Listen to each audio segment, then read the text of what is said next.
Last year, 11,000 private jets took off from the United States in a single week. Not a year, a week. And almost none of those flights were owned by the kind of person you're picturing right now. Because there isn't one type of private jet owner. There are 5, and they have almost nothing in common except the runway. One of them is spending $3 million a year to feel rich. One of them is spending $3 million a year because the alternative costs more. One of them doesn't own the jet at all, but makes more money than anyone else on this list. One of them has a fleet of aircraft the size of a small airline and treats it like a tax write-off. And one of them inherited a jet the same way most people inherit a watch. Stay with me, because by the end of this video, you'll never look at a private jet the same way again. Here's the core truth about private aviation that the industry never advertises. A private jet is almost never just transportation. It's a status signal, a business tool, a tax vehicle, a lifestyle product, and in certain cases, a profit center all at the same time, depending on who owns it. And the difference between each type of owner isn't just how much money they have. It's why they got into this in the first place and whether the jet is costing them a fortune or actually making them one. Let's go through all 5, starting with the one the industry quietly makes the most money from. Meet the fractional tourist. This is the person you're most likely picturing when you think private jet owner. Successful, comfortable, not a billionaire, but doing well enough that commercial first class has started to feel like a compromise. Here's how fractional ownership works. Instead of buying an entire jet, you buy a share, typically 1/16, 1/8, or 1/4 of a specific aircraft. 1/16 ownership on a mid-sized jet through a company like NetJets or FlexJet will cost you somewhere between $300,000 and $500,000 up front, plus monthly management fees around $10,000, plus occupied hourly rates every time you actually fly. Run the full numbers over 12 months, and a fractional tourist spending 50 hours a year in the air is typically writing checks totaling $200,000 to $400,000 annually for the privilege of not dealing with airport security. Now here's the part. The brochures skip. Fractional ownership does not mean you own a piece of a specific tail number, a specific aircraft. You own access to a fleet. You call ahead, request your hours, and whatever aircraft is available near you shows up. If demand is high, holiday weekends, peak travel seasons, your guaranteed access can mean waiting or getting bumped to a smaller aircraft than you expected. This is the most expensive way to feel like a private jet owner without being one. The fractional tourist isn't stupid. Plenty of them are running serious businesses and have done the math honestly for their usage pattern. Fractional beats full ownership on pure cost. But emotionally, this tier is driven by something the other 4 owners don't have: the need to prove it, and the industry knows it. That's the entire business model.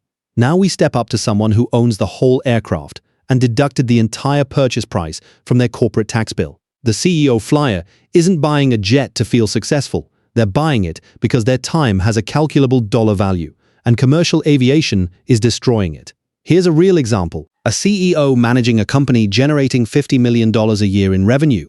A realistic number for a mid-sized private business is personally responsible for decisions worth millions per quarter.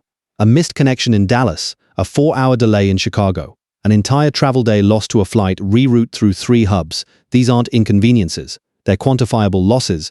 The IRS actually agrees with this logic. Under Section 179 and bonus depreciation rules in the United States, a business jet purchased for legitimate business travel can be depreciated rapidly against corporate income. In some cases, allowing the owner to write off the majority of a $5 to $10 million aircraft purchase against taxes in the first year alone. A mid-size business jet, a Cessna Citation CJ4, a Bombardier Challenger 350, runs $8 to $15 million to purchase new, with annual operating costs of $700,000 to $1.2 million, including crew, maintenance, hangar, and fuel. Against a corporate tax bill on $50 million in revenue, that math starts to look very different. This is the tier where private jet ownership transitions from luxury to strategy. The aircraft isn't a reward, it's infrastructure, the same way a company buys servers, or leases office space, or pays for a sales team. The CEO flyer isn't showing off, they're building a system. But there's a tier above this one, and the gap between them is almost impossible to overstate. There is a version of private jet ownership that operates on a completely different planet from everything we've discussed so far. The oligarch doesn't own a jet, they own a fleet, and the aircraft in that fleet aren't tools, they're architecture. Roman Abramovich, before sanctions froze his assets, operated multiple aircraft simultaneously, including a Boeing 767, custom converted into an airborne compound with a conference room, private bedroom suites, and anti-missile defense systems. Total estimated value, over $400 million. Annual operating cost, tens of millions of dollars in fuel, crew salaries, maintenance contracts, and worldwide hangar fees. Here's what separates the oligarch from every tier below. At this level, the jet isn't a cost item on a spreadsheet. It's a symbol of sovereignty, the ability to leave any country at any hour, without a commercial airline schedule, without an immigration queue, without a paper trail that isn't a convenience. For certain individuals, it is personal security. It is political leverage. It is the physical embodiment of being beyond the rules that apply to everyone else. The oligarch's aircraft often never appear in any standard aviation registry in any searchable form. Ownership is layered through shell companies across multiple jurisdictions, a pattern that became global news in 2022 when governments attempting to sanction Russian wealth suddenly realized they couldn't even identify which aircraft belonged to whom. This tier isn't about aviation, it's about power, and the jet is just the most visible piece of it. Now here's the one that surprises everyone. The charter reseller might own a jet worth $15 million and net more annual profit from it than a CEO flyer who owns the exact same aircraft. Here's how it works. A charter reseller purchases an aircraft and places it on a charter certificate, a legal authorization issued by the FAA that allows the aircraft to be rented out to paying customers when the owner isn't using it. Every hour the plane sits in a hangar not flying, it's depreciating. Every hour it's in the air generating charter revenue, it's paying for itself. A mid-sized jet placed on a well-managed charter program in a high-demand market, South Florida, the New York metro area, Southern California, can generate $800,000 to $1.4 million in gross charter revenue annually, against operating costs of $700,000 to $1 million. That's a break-even or better outcome on a depreciating asset before the owner has paid for a single hour of their own travel. Done correctly, the charter reseller essentially flies privately for free or close to it. The risk is real. Charter demand fluctuates with the economy. The aircraft still requires maintenance regardless of whether it's generating revenue. And placing your $12 million aircraft in the hands of strangers involves an uncomfortable amount of trust in your management company's vetting process. But of all 5 tiers on this list, the charter reseller is the only one where the asset actively works back against its own cost. Every other type of owner treats the jet as an expense. The charter reseller built a business inside one. The 5th and final tier is the quietest one. You won't see them in Forbes profiles or on aviation Instagram accounts. You won't find their name attached to a flashy tail number. The legacy dynasty owner inherited their aircraft the same way most families inherit a house. It was simply always there. These are the multi-generational American and European family fortunes. Old oil money, old banking money, old industrial money, where private aviation has been a standard household operating cost for 60 or 70 years. The aircraft is already paid for. The hangar is already owned. The crew has worked for the family for 15 years. For this owner, the conversation isn't, should we buy a jet? It's which of the 3 aircraft are we taking this weekend?